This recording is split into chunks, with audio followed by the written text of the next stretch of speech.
I'm the guy you see on the highway tugging a tiny A-liner. It's usually the smallest trailer in the campsite, but the one that gets the most attention.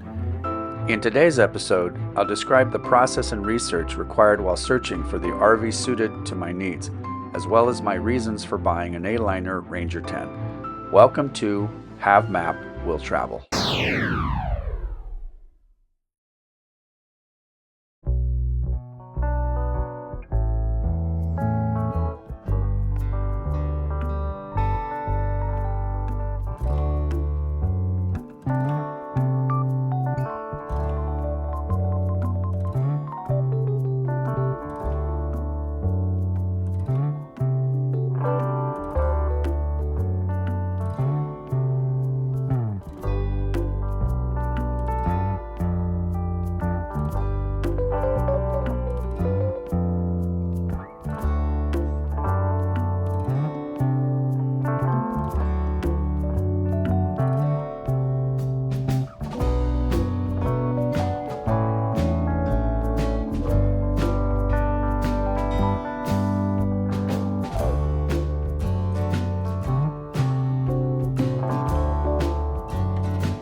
Believe it or not, the A-liner was not my first choice.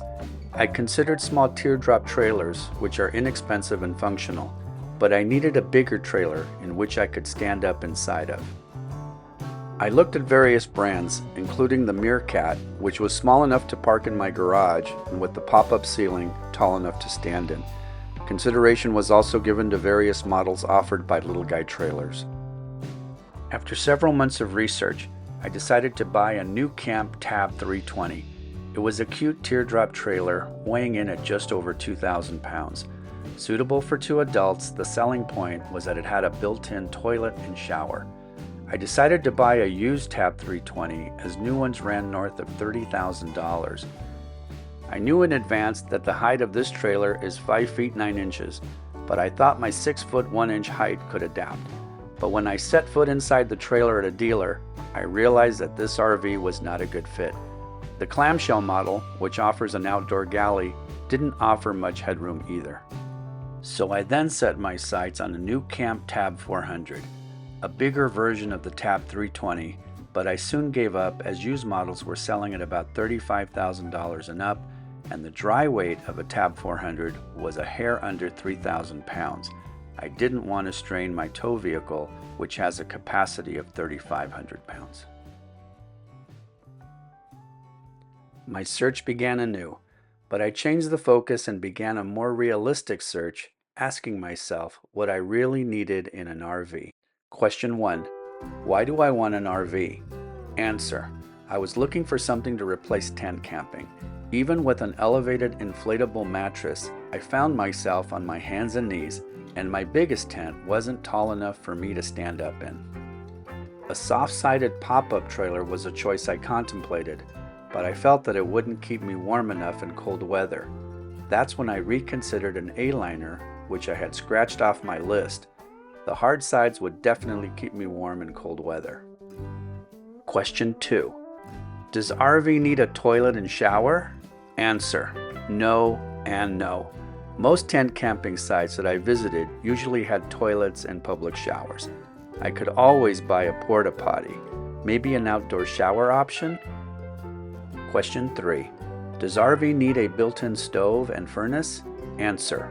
No and no, as I could use my reliable propane camping stove and there are portable heaters that would be a good substitute. This is when I began serious consideration for the Aliner Scout Lite. Its footprint is identical to the Ranger 10, but without the built-in stove, furnace, water heater, outdoor shower, electric cooler, and water tank. Both models came with air conditioning. Question 4. Does RV need to be lightweight? Answer. Yes. I was looking at no more than 2,500 pounds dry weight. Both the pop-up trailer and A-liner were light, and both were low profile, keeping wind resistance to a minimum. Gasoline prices are almost $5 per gallon in California, so fuel economy is important. Question 5. Does RV need to fit in my garage? Answer: yes. My city has restrictions on where personal RVs can be parked. They usually have to remain out of sight, so parking an RV on a driveway is illegal. Plus, there's the weather factor. Sun, heat, cold, and rain can age an RV prematurely. Keeping it indoors when not in use can help preserve its life. Also, parking the RV on my property saves me money on storage costs, which runs almost $200 per month. Again, the pop-up trailer and A-liner would fit the bill. Question 6. How many adults will RV hold? Answer: this one was tough to answer. I plan to do solo camping as well as camping with friends and family. The pop-up trailer can hold more people, sometimes up to 6 people or more, whereas the A-liner Scout Lite can only hold 2 adults. I decided that most of my camping trips would involve me and perhaps one other person. If I did camp with more people, I'd bring a tent for the overflow. Question 7. Buy new or used RV?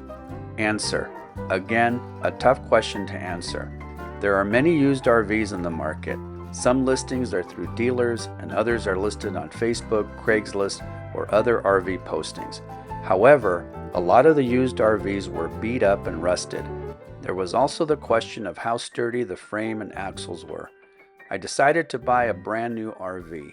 Both the pop-up and the A-liner models were less expensive than the used Tab 320s and Tab 400s I had been pricing. Question 8. Pop-up or A-liner? Before I answer this question, let's compare setting up a traditional pop-up RV with an A-liner. I recently visited my brother in Florida, and he allowed me to take a video of his pop-up trailer, including a demonstration setup. The bottom video is sped up to twice the normal rate of the video on top.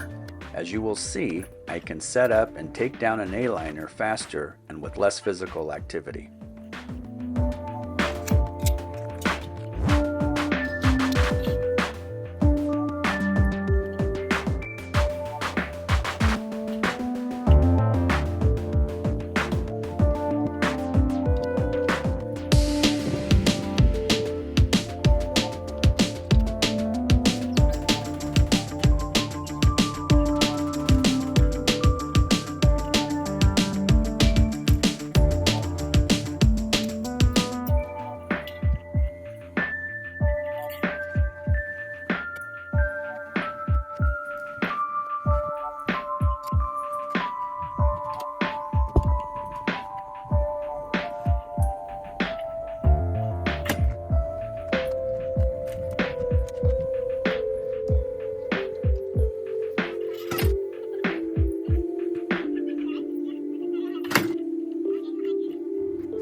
Answer: A-liner.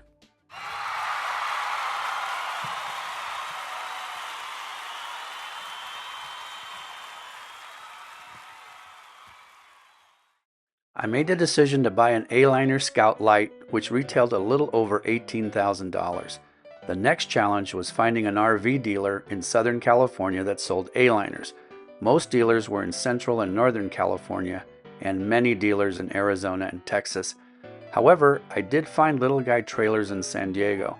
They specialize in small-sized trailers and they had several new and used A-liners. That's when I stepped inside a Ranger 10 for the first time.